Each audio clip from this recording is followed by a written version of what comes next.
Smiley without you guys knowing him. Not that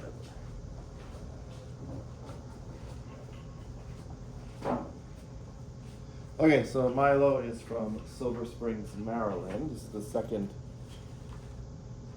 research assistant that I've had in the last 4 years from Washington, D.C. area. They seem to like fish up there for some reason. Anyway, he did a good job. Milo did my favorite thing, which is whenever I would talk to him, he would write everything down. Yay. What a miracle. And then on top of it, guess what?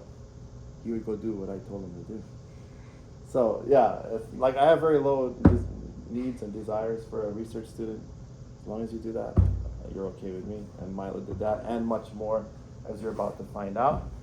Milo, they're working very hard down at Plant Park, and he's going to give you a good story.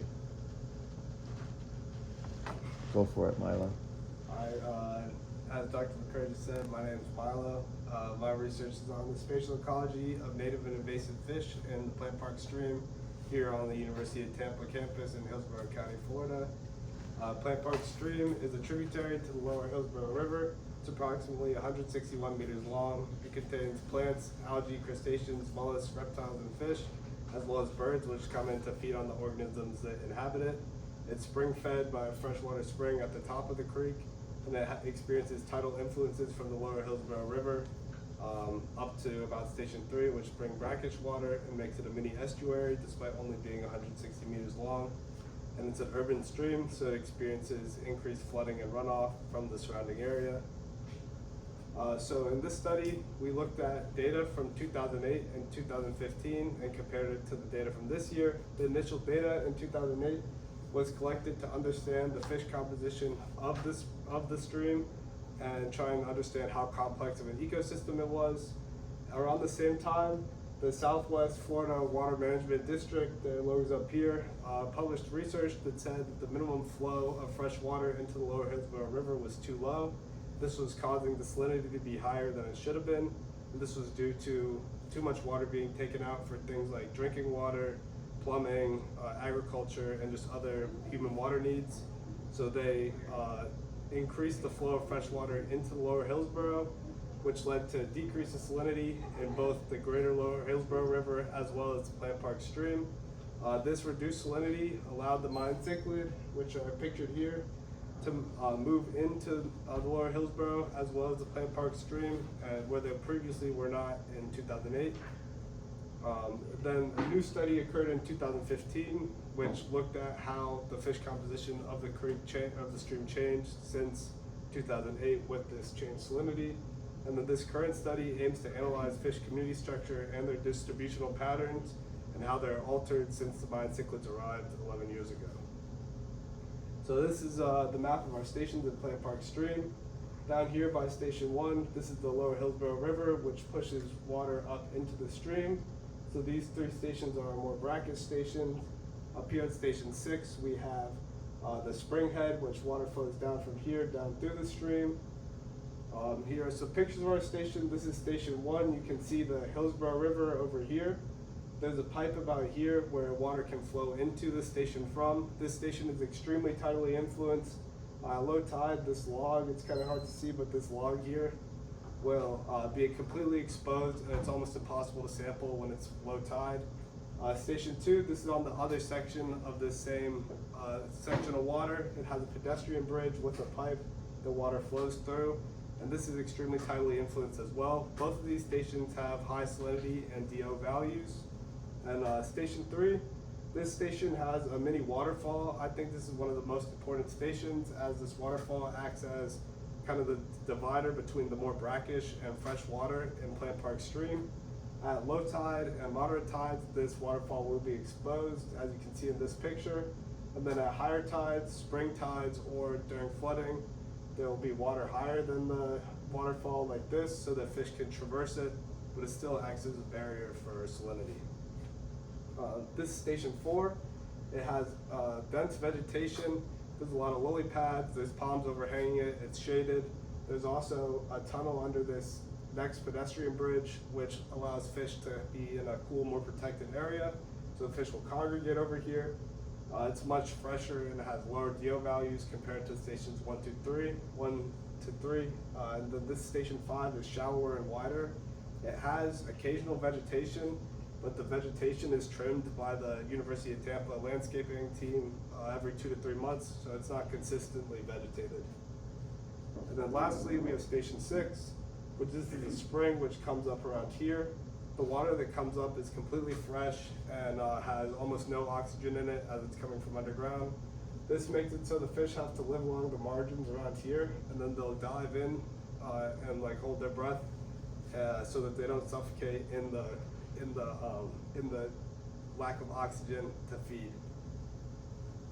So this is our historical presence-absence data. This looks at the data from 2008 and 2015. We have these blue X's represent the last time fish was observed. This species was observed at this station.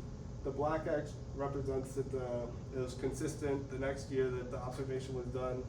The green X represents an expansion of range into this new station, and the red R represents a restriction from this station, so they're previously there, but they're not anymore.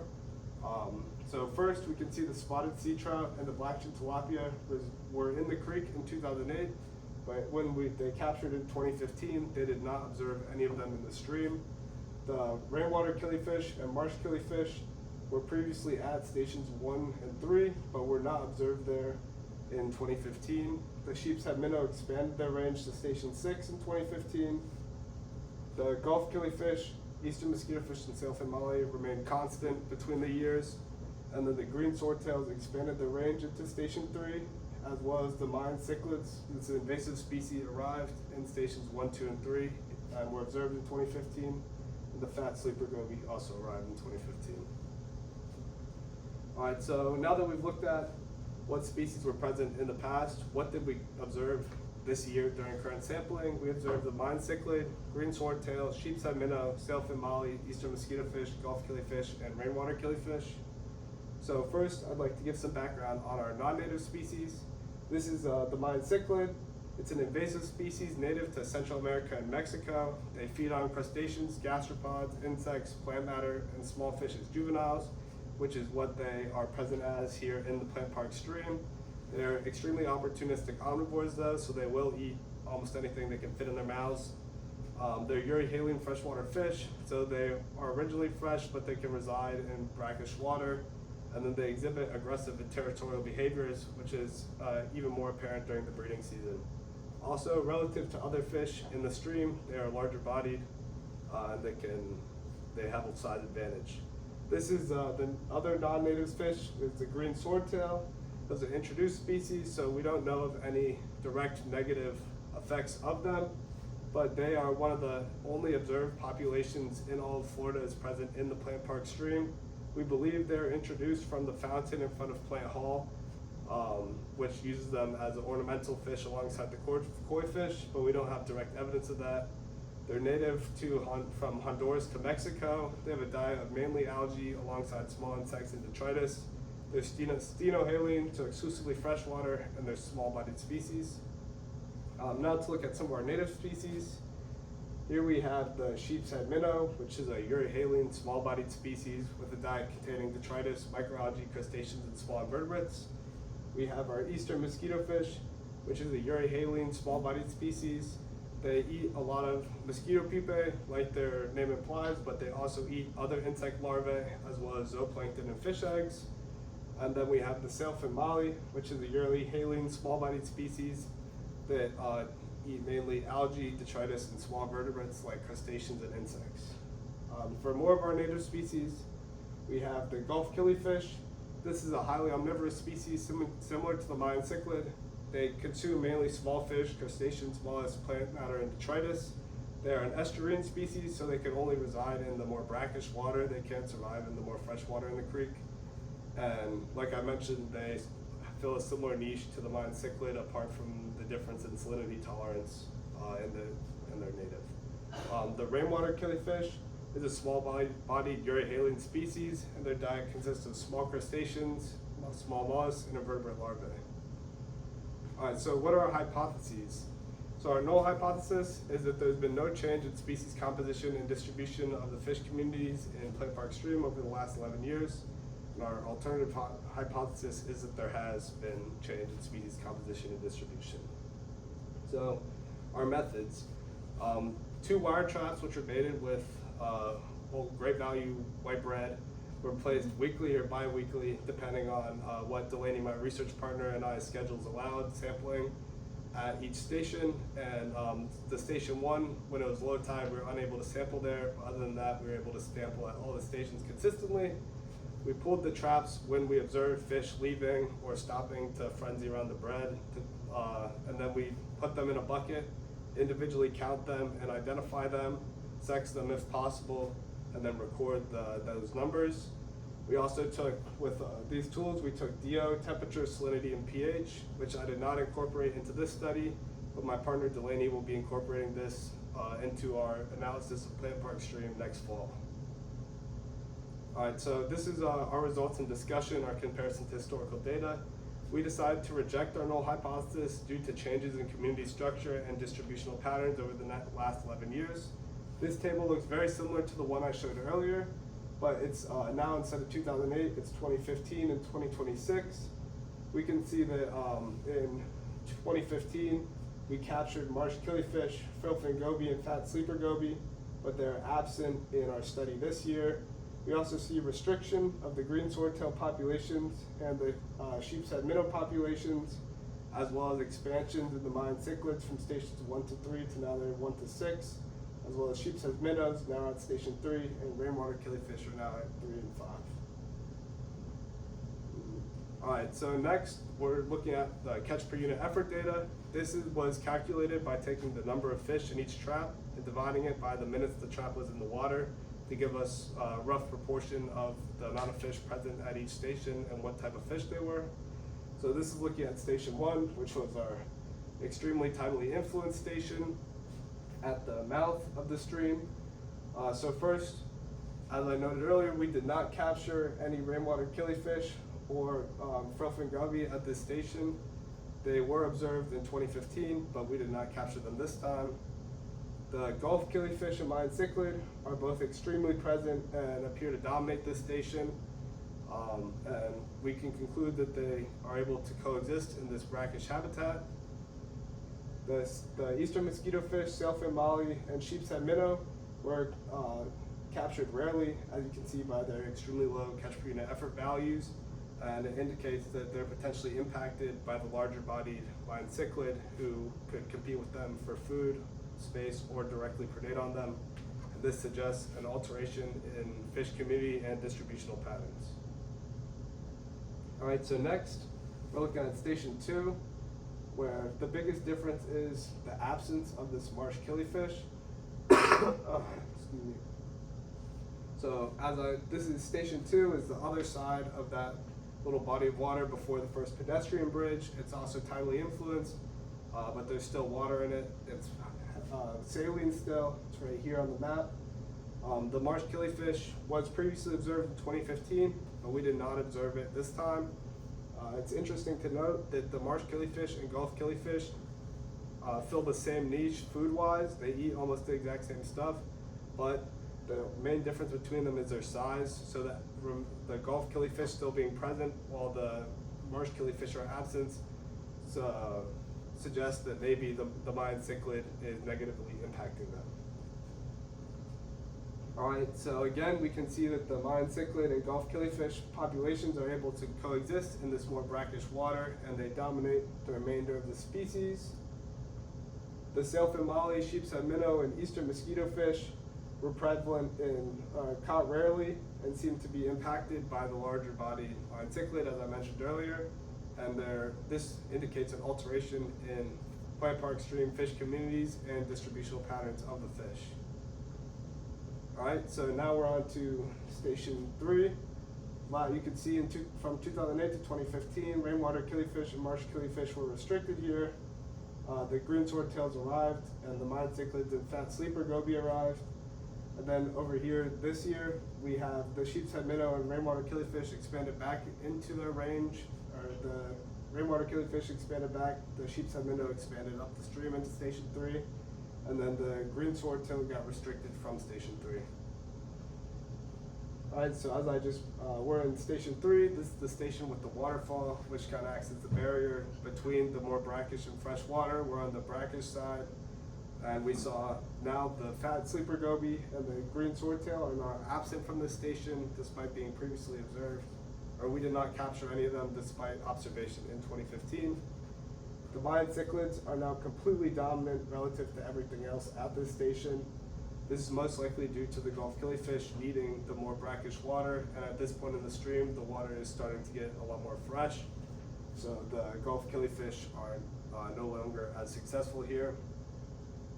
The sheepshead minnow over here were previously not present at this station at all, but now this is their most abundant station in the entire stream, which suggests they may have been forced upstream by the arrival of the Mayan cichlid and other species. The sailfin molly, this is also their highest catch per unit effort value out of any station. This is interesting, but they're also prevalent throughout the entire stream still. The rainwater killifish, eastern mosquito fish, sheepshead minnow, and sailfin molly populations are all still relatively small, which suggests that there's some impact from the larger Mayan cichlid through predation or competition on them. And this again suggests alteration of plant park stream, fish community, and or distributional patterns. All right, so now we're on to Station 4, which previously had eastern mosquito fish, sailfin molly, and green swordtail, where now we lost the green swordtails and we gained the Mayan cichlid. Green swordtail was not captured during this observation, as you can see, but we did observe them previously in 2015. The Mayan cichlid is the most dominant, most prevalent species at this station. I forgot to mention, but this is the station with the heavily vegetated and lower salinities compared to the previous stations. The Mayan cichlid were not present at this station before, and now are the most prevalent species at this station. This is the largest eastern mosquito fish prevalent station for the entire research site. The sailfin molly population is small, but they were consistently observed with trapping, so I believe it's relatively stable. And then a separate observation was, I continuously catch Mayan cichlids about the size of my hand here. I think there's about 3 of them that stayed near traps 4 and 5. And the only reason the fish this large that I believe they'd be staying here is if they're predating on the eastern mosquito fish and sailfin molly, which are much smaller relative to them at this station. And this again suggests alteration in fish communities and their distributional patterns in Plant Park Stream. And so now we're on to Station 5, which again had the eastern mosquito fish, sailfin molly, and green swordtails before. And now we have the addition of both the rainwater killifish and the Mayan cichlid to the station. The Mayan cichlid and eastern mosquito fish both dominate this station, which is the more shallow station. It's more open. The vegetation's not constantly there, but sometimes there's vegetation. The Mayan cichlid and rainwater killifish previously both did not inhabit this station, and the Mayan cichlids are pretty well established at this point at this station despite not being here previously. And then the rainwater killifish, sailfin molly, and green swordtail populations were very small, which suggests they're being suppressed or some sort of competition with the larger body Mayan cichlid again, which suggests alteration in the plant park stream, fish community, and their distributional patterns. All right, so lastly we have Station 6. We can see that the sheepshead minnow was restricted from this station, and the eastern mosquito fish, sailfin molly, and green swordtail are still present at the station. All right, so this is the spring station at the top of the creek, very fresh, very low DO. Sheepshead minnow populations were previously observed here, but we did not see any during this sampling of it. This is the epicenter of the green swordtail population.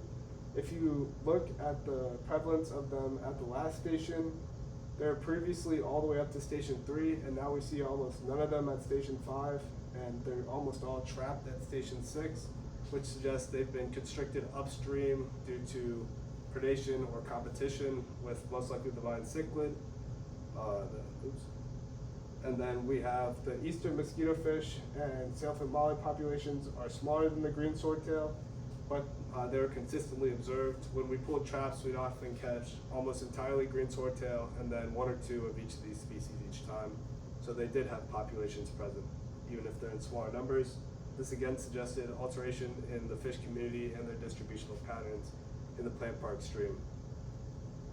All right, so in conclusion, we are going to say we're supporting our alternative hypothesis and rejecting the null hypothesis because plant park stream experienced a change in both species composition and their distribution throughout the stream. We came to this conclusion because the Mayan cichlid colonized new stations, and not only did they arrive there, they also became the most prevalent or very close to the most prevalent at these new stations. We saw the disappearance of the marsh killifish, which it suggested could be caused by the Mayan cichlid due to them being smaller than the Gulf killifish but having the same diet, and the Gulf killifish is still present. We also saw the frillfin goby and the sleeper goby disappear since 2015. We saw the constriction of the green swordtails from being all the way down at station 3 in the stream to now being almost entirely at station 6 with a few observations at station 5, as well as the sheepshead minnow population is pushed up the stream to station 3, which is now their most abundant site despite them previously not being observed there. And separately, we can conclude that the Mayan cichlid are able to establish themselves in Florida ecosystems and dominate them through competition with or predation on native species. For future work, first, Delaney's, my partner, is going to incorporate our physiochemical data as well as tidal, time of day and moon data into this analysis to try and see if maybe there's a separate trend going on with that could be a cause. Comparison to, we recently got the 2008 catch per unit effort data for this. So the sailfin molly, Gulf killifish, and eastern mosquito fish, which are present throughout the same stations from all three of the studies, we want to see if they're less abundant than they were previously, or if they're there in the same relative amounts. And then we want to separately from this study, a gut content analysis of the Mayan cichlid would be very useful because we could determine decisively if they're actually predating on the smaller fish species like the eastern mosquito fish, sailfin molly, sheepshead minnow, Gulf rainwater killifish, or if that's just circumstances are leading me to that conclusion. And also a market recapture study to understand the more relative population sizes of these species, as well as which species are migrating from station to station. And then lastly, I'd like to thank Delaney for being a research partner and continuing this research in the future, Lindy Jordan for the 2008 Plant Park Stream ecological data, Sarah Escamilla for the 2015 Plant Park Stream ecological data, Dr. Lori McCrae for her co-advising looking over my abstract posters, paper presentation, and her ichthyology expertise in identifying the fish Delaney and I couldn't. Dr. Mark McCrae for being my advisor and helping me through this process. Dr. Beach for improving my independent study.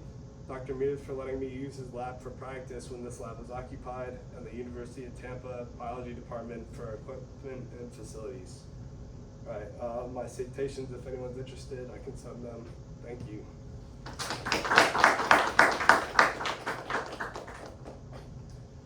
All right, some time for questions, I think, if anybody has any. No, I gotta ask you a question first. No, You have to stay here until you come up with a question.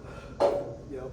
How do you think you could consider like your method of capture in terms of like if just by using that type of net, if like there was a way that Mayan cichlids were, going towards the net or the capture device, which would scare off the other fish, so then you would get more Mayan cichlids or something like that? Yeah, I'm not certain how we could try and like use a more like opaque or cover it so that the fish couldn't see what other species are inside. But for the most part, it's hard to do that with the wire traps. I feel like we need some other sampling method, or we we could use a camera and record what fish go through and try and identify them that way. But we also face the issues with the wire traps where fish would be able, some like the eastern mosquito fish are small enough to swim out through like the mesh. So it's just not the most optimal sampling method, but it's what we have. Agree. So kind of along those lines, this was amazing that you could compare the historical data, and I love that we have that, and you were trying to use the exact same methods, which is great. But what else could you do to get some other types of fish in there, if they're even there? And maybe not even just collecting, what are some other ways to assess fish presence or absence? We could again try and use video, try and go through at night. I think would get us different types of fish because almost all these samplings were in the middle of the day. Mm-hmm. So doing sampling at night would allow us to determine if there's more nocturnal fish or other species. I did catch an amphuma one time in a wire trap, which is interesting. As a separate thing, but yeah, I'm not certain a ton of different ways we could catch them, but I think doing a different time of day and trying to do at the different peaks of the tides, like the highest tide or the lowest tide, would get us more variation in fish. Good. What about visually? Did you ever see anything, visual surveys just walking around that was different than what your traps suggest? I didn't see fish-wise, I didn't, but I did see snakes. I saw snakes in the water a few times. I saw a lot of like reptiles, like large turtles. There's a soft-shell turtle, a very big one that's in the middle of the stream. But for fish, I didn't visually identify a ton of them. They were separate. That's a whole other skill set to work on. Yeah. So related to what Ryan said, we talk about competition for resources, direct predation, right? But what else about Mayan cichlids could be causing other species to shift in relation to their presence? You mentioned it briefly in the introduction. Let me see. They're well known among people who raise them in captivity. They're kind of a challenge to keep in a tank because they're very aggressive territorially, right? Oh yeah, so they'll mark out their area that's theirs and they won't let anything else near them. Yeah, If they go in the exactly, right. trap, they'll scare stuff out and they'll be like, this is my trap. Yeah, so for something like a sheep's head minnow, right? Because even a lot of those ones that you're catching in that trap, were they big Mayans? For the most part, no, except for at Station 4. That was the Yeah. only time I was repeatedly getting those large ones. Yeah, so even if they're not eating the other stuff, maybe they're, whatever, yes, competition I'm sure is an issue. But it could just be behavioral, because if you have that many little Mayan cichlids in there, they're gonna chase things and attack things and bite things and so forth, and that alone will cause enough stress to cause, a difference in distributional patterns. It's a neat system, a little microcosm that we get to play with. Yeah. Mini estuary. Yeah. Anybody have any other questions? Do you expect the Mayan cichlid to reach Station 6 at all, like in the coming years, or you think that the still oxygen levels are too? I believe they could definitely end up inhabiting Station 6 since they're like freshwater fish by nature. There's nothing stopping them from being up there other than food limitations, I think, and their desire to be over there. But I think they could definitely get over there if they wanted to. I didn't see any reason they wouldn't be able to. Okay. We're gonna have Milo come back in 11 years and do this all again. That's a great We'll call it a postdoc. All right, thanks, Milo. Good job. I'm afraid my camera died halfway through your presentation. This is still fun. Oh boy. Thank you for coming too. Yes, thank you, sweetie. I'll see you in a bit.